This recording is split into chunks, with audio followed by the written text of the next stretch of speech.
एक और बड़ी खबर इस वक्त आपको बता दें, भोपाल में चुनावी रणनीति को लेकर हो रही बीजेपी की बड़ी बैठक पर कांग्रेस ने हमला बोला है। कांग्रेस प्रवक्ता जेपी धनोपिया ने सवाल उठाते हुए पूछा है कि पार्टी की इतनी बड़ी बैठक से सिंधिया और नरोत्तम मिश्रा क्यों गायब हैं।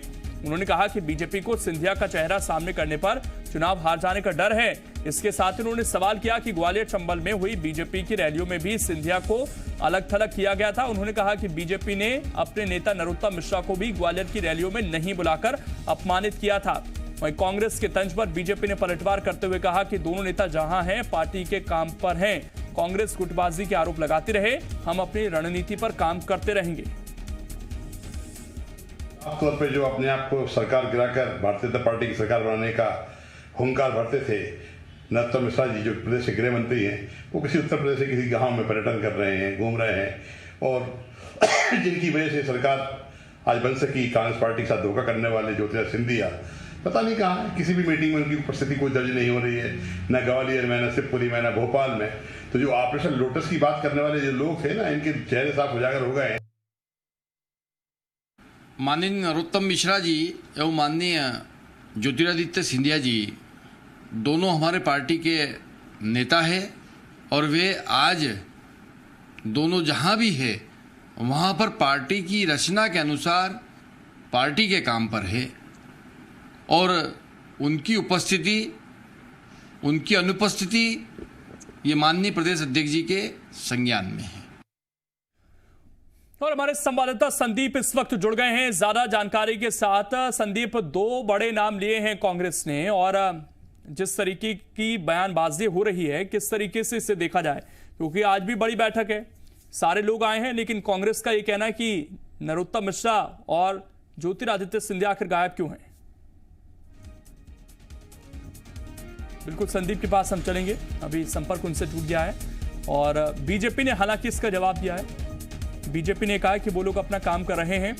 संदीप एक बार फिर से हमारे साथ जुड़ गए। संदीप, बेहद गंभीर आरोप कांग्रेस की तरफ से, दो बड़े नेताओं के नाम लिए हैं, ज्योतिरादित्य सिंधिया और नरोत्तम मिश्रा।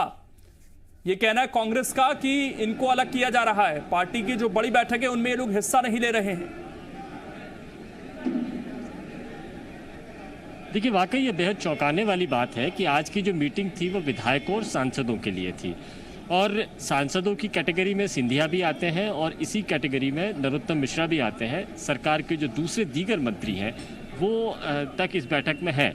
मसलन प्रद्युम्न सिंह तोमर, इमरती देवी, हरदीप सिंह डंग जैसे कई मिनिस्टर्स हैं जो अपने जिनके इलाकों में चुनाव होने हैं, लेकिन वो यहाँ पर अपने इलाकों के चुनाव की तैयारियां छोड़कर पार्टी की मीटिंग में शामिल होने के लिए आए हैं। तुलसी सिलावट भी उसी में से एक नाम है। अब ये सारे लीडर्स यहाँ पर हैं, तो आखिर सिंधिया और नरोत्तम क्यों? ये सवाल इसलिए भी उठ रहे हैं या उठना लाजमी है क्योंकि ये इन दोनों नेताओं को लेकर इससे पहले भी कांग्रेस ने ये कहा था कि उनकी उपेक्षा हो रही है। जब वीडी शर्मा, सिंधिया, शिवराज और नरेंद्र सिंह तोमर ग्वालियर में दौरे कर रहे थे, तब ये बताया जा रहा था कि ये नरोत्तम मिश्रा उस बैठक में क्यों नहीं जा रहे हैं। जयभान सिंह पवैया को भी सवाल उठाए गए थे कि इन लोगों को रोका जा रहा है। और जब पिछले दिनों यानी कल शिवपुरी में और भिंड में कुछ चुनावी रैलियां हुई, ग्वालियर में भी हुई, तो इन इलाकों में होने वाली चुनावी रैलियों में सिंधिया क्यों नहीं थे, जबकि ये सिंधिया प्रभावित इलाका मानता है और बीजेपी भी ये मानती है। जो सब और पार्टी की मीटिंग है और ऑपरेशन लोटस के अहम किरदार बताए जा रहे थे, जैसा कांग्रेस कह रही है कि चाहे वो सिंधिया हो या फिर नरोत्तम मिश्रा, जो ऑपरेशन लोटस यानी जो कांग्रेस के विधायकों को, मंत्रियों को बीजेपी में लाने वाला जो ऑपरेशन था, उस ऑपरेशन में अहम किरदार रहे नरोत्तम मिश्रा। आखिर अब जब उपचुनाव की रणनीतियों में क्यों किनारा कर रहे हैं, तो कांग्रेस का ये सवाल लाजमी है। हालांकि बीजेपी के पास अपने तर्क हैं, बीजेपी अपनी बात कह रही है, लेकिन इतनी अहम बैठक में इन दोनों बड़े नेताओं की गैर मौजूदगी ये सवाल ज़रूर उठाती है कि आखिर ये हो क्या रहा है, क्या इनके बगैर भी रणनीतियाँ बनाई जा सकती हैं। बिल्कुल, ये गंभीर सवाल है। इससे पहले कांग्रेस पर सवाल उठा रही थी बीजेपी की, जब कार्यक्रम रखा गया था ग्वालियर में तो वहां पर कुर्सियां खाली पड़ी थी, लेकिन इन दो नेताओं के गायब होने पर अब सवाल उठने शुरू हुए हैं। संदीप, बहुत सारे लोग आपके पीछे दिखाई दे रहे हैं। जो बड़ी बैठक आज चल रही थी, क्या वो अभी खत्म हो गई है, क्या अभी चल रही है? और बीजेपी ने रिएक्शन जरूर दिया है कि जो भी है वो अपने काम में लगे हैं, लेकिन अगर कुछ बड़े नेताओं से आपकी बातचीत वहां पर हुई हो इस मुद्दे को लेकर?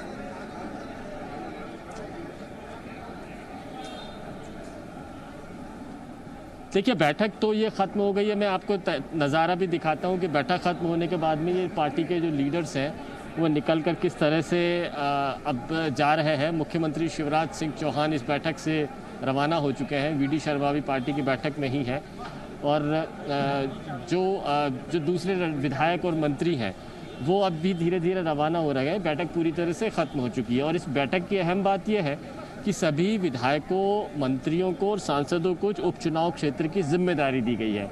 इसके साथ ही साथ में वो लोग जो चुनाव क्षेत्र में नहीं है, यानी वो कार्यकर्ता नहीं है, उनकी जिम्मेदारी भी तय की जाएगी और वो उपचुनाव में काम करेंगे। ये बात इस बैठक में बता दी गई है।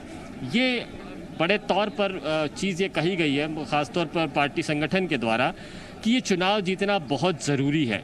यदि इस चुनाव नहीं जीत पाए तो आप ये सरकार का रुतबा, ये सरकार का ये सम्मान, ये सब नहीं देख पाएंगे। विपक्ष में जो हालात बीजेपी के साथ में रहे थे। संदीप, मैं आपको रोकूंगा। हितेश वाजपेयी जी इस वक्त हमारे साथ जुड़ गए हैं, बीजेपी प्रवक्ता हैं। हितेश जी, बहुत स्वागत है आपका जी मध्य प्रदेश छत्तीसगढ़ पर। सर, आज बड़ी बैठक थी सांसदों और विधायकों की। सांसद ज्योतिरादित्य सिंधिया नहीं पहुंचे, विधायक नरोत्तम मिश्रा भी नहीं पहुंचे। कांग्रेस ने सवाल उठाए कि दोनों नेता क्यों गायब हैं।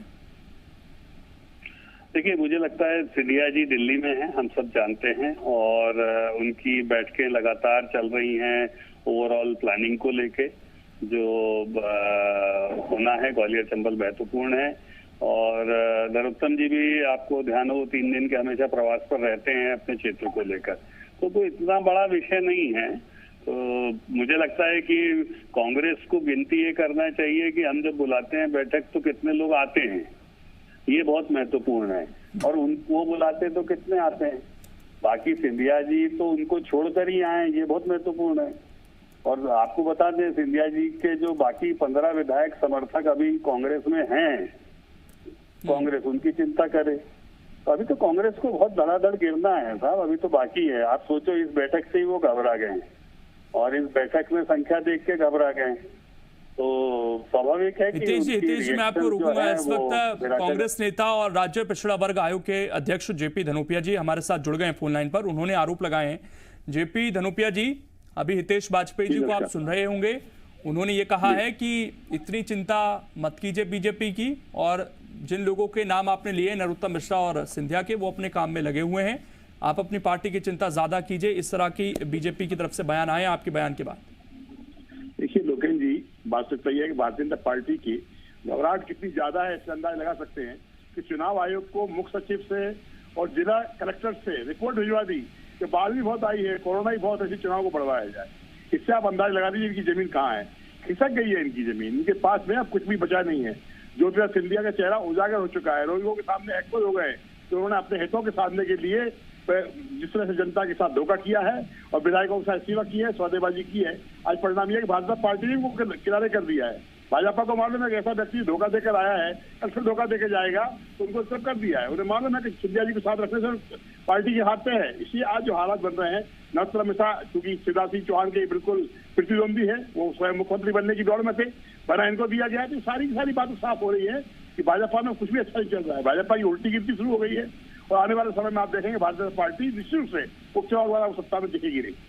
ठीक, हितेश जी, आपने सुना जेपी धनोपिया जी को, उन्होंने कहा कि जमीन खिसक रही है भारतीय जनता पार्टी को, और सिंधिया को सामने करने से घबरा रही है इस वक्त भारतीय जनता पार्टी। और आपने खुद कहा कि सिंधिया जी इस वक्त दिल्ली में हैं, लेकिन सर क्योंकि चुनाव की घोषणा कभी भी हो सकती है, उनको तो ग्वालियर में रहना चाहिए, सबसे ज्यादा सीटें भी वहीं पर हैं। और अभी हमने पिछले दिनों देखा लगातार जो अन्य नेता हैं, मुख्यमंत्री हों या हमने देखा कि नरेंद्र सिंह तोमर हो, वो उनकी रैलियां हो रही हैं, कार्यक्रम हो रहे हैं, लेकिन सिंधिया ज्यादा दिन अपने दिल्ली में गुजार रहे हैं। देखिए लोकेश जी, आपने मेरा पूरा वक्तव्य नहीं सुना। मैंने कहा वो दिल्ली में है, और जो पार्टी का काम कर रहे हैं वो बहुत महत्वपूर्ण है, क्योंकि वो पूरी जो इलेक्शन मैनेजमेंट प्लानिंग होती है जिससे कांग्रेस घबराती है, उसको कर रहे हैं।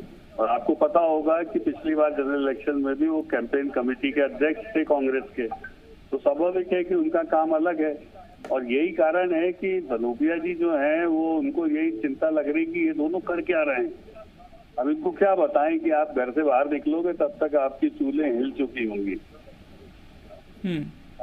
लेकिन हितेश जी, जब आपने कहा कि सिंधिया जी दिल्ली में है, लेकिन ज्यादातर सांसद दिल्ली में ही रहते हैं, लेकिन फिर भी आज वो पहुंचे बैठक में। सारे विधायक अपने क्षेत्र के प्रवास पर रहते हैं, फिर भी वो पहुंचे इस बैठक में। तो केवल 2 लोगों नहीं पहुंचे तो सवाल तो उठेंगे सर। लोकेश जी मैंने बताया ना, आप जवाब पता नहीं समझ नहीं पा रहे हैं या सुनना नहीं चाहते, मेरी समझ में नहीं आ रहा है। हितेश जी, मैं कह रहा हूं कि वो चुनाव के गंभीर काम को कर रहे हैं, तो आप उसको स्वीकार ही नहीं कर रहे हैं। ये जो बैठक हुई, क्या ये जो बैठक हुई ये महत्वपूर्ण नहीं थी? नहीं, ये तो मीन मैच निकाली है, जैसे प्रोफेसर निकालते हैं ना छात्रों की। सर ये सवाल उठे हैं, ये सवाल जब कांग्रेस के नेता नहीं जाते हैं बैठक में तो आप लोग भी सवाल उठाते हैं कि गोविंद सिंह को नहीं बुलाया, उनको नहीं बुलाया। आप लोग भी सवाल उठाते हैं। जवाब दे रहे हैं ना, तो हम जवाब दे रहे हैं ना आपके सवाल का कि भाई वो महत्वपूर्ण काम में लगे हुए हैं चुनाव से संबंधित, और जब वो काम करके बाहर आएंगे तब तक कांग्रेस की 1-2 पहिए और खिसक जाएंगे। ठीक, जेपी धनोपिया जी, आपको चिंता इस बात की करनी चाहिए कि वो काम क्या कर रहे हैं। हितेश वाजपेयी जी कह रहे हैं कि बहुत महत्वपूर्ण काम कर रहे हैं और जमीन हिला देंगे आप लोग। लोकेंद्र जी, भाजपा के चल रहा आप देख रहे हो, अगर आप उनकी हामी नहीं मिलाएंगे, उनसे अगर आप 50 क्वेश्चन करेंगे तो आप पर ही क्वेश्चन मार्क कर देंगे। इतना दसों घमंड के लोग हैं। वास्तविकता यह है कि ज्योतिरादित्य सिंधिया इस बात से परेशान है, उनके 16 लोग जिनको की चुनाव लड़ना है उनमें से कम 14-15 लोग चुनाव हार रहे हैं। उनकी जगह पर भाजपा कह रही है कि दूसरे उम्मीदवारों को करिए और उनके साथ में जो पहला हिसाब किताब हुआ है, नोटों का बंटवारा हुआ है, उसको दोबारा करिए और काम करिए, क्योंकि सारा के सारा लेन देन का हिसाब किताब ज्योतिरादित्य सिंधिया के हाथ में है। इन्होंने खरीदा है लोगों को, वो खरीदा मूल्य का भुगतान नहीं किया है। उस मूल्य के भुगतान के कारण आज स्थिति बनी हुई है, दीपापोती हो रही है। ये चुनाव को निश्चित रूप से गड़बड़ा रहे, चुनाव को बढ़वाने का षड्यंत्र कर रहे हैं। बाढ़ के नाम, कोरोना के नाम पर उन्होंने चुनाव को बढ़वाने की एक षड्यंत्र किया है। इससे अंदाजा लगाइए कि कहाँ शिवराज सिंह चौहान दम भरते थे, हम सब जगह हैं, हम सब जगह हैं, कहीं नहीं है। इनकी हालत तो देखिए आप। ये चुनाव अगर होंगे तो आप देखेंगे भारतीय जनता पार्टी का चेहरा उजागर हो जाएगा। लूट खसोट और सौदेबाजी की सरकार इस प्रदेश की जनता स्वीकार नहीं करेगी, और इनको घर भेजने के लिए इसने फैसला कर लिया है। और प्रदेश की जनता ऐसे लोगों को स्वीकार नहीं करेगी जिन्होंने प्रजातंत्र की हत्या की हो, लोकतंत्र की हत्या की हो। ठीक, शुक्रिया जेपी धनोपिया जी जुड़ने के लिए। हितेश वाजपेयी जी आपका भी। तो बीजेपी का ये कहना है कि दोनों लोग अपने काम में लगे हुए हैं, लेकिन कांग्रेस अपने तर्क रख रही है, और कांग्रेस का ये कहना है कि अभी बीजेपी की इतनी हिम्मत नहीं है कि वो सिंधिया को सामने रख सके, क्योंकि उन्होंने जनता को धोखा दिया है और इसका खामियाजा भुगतना पड़ सकता है आने वाले समय में। आगे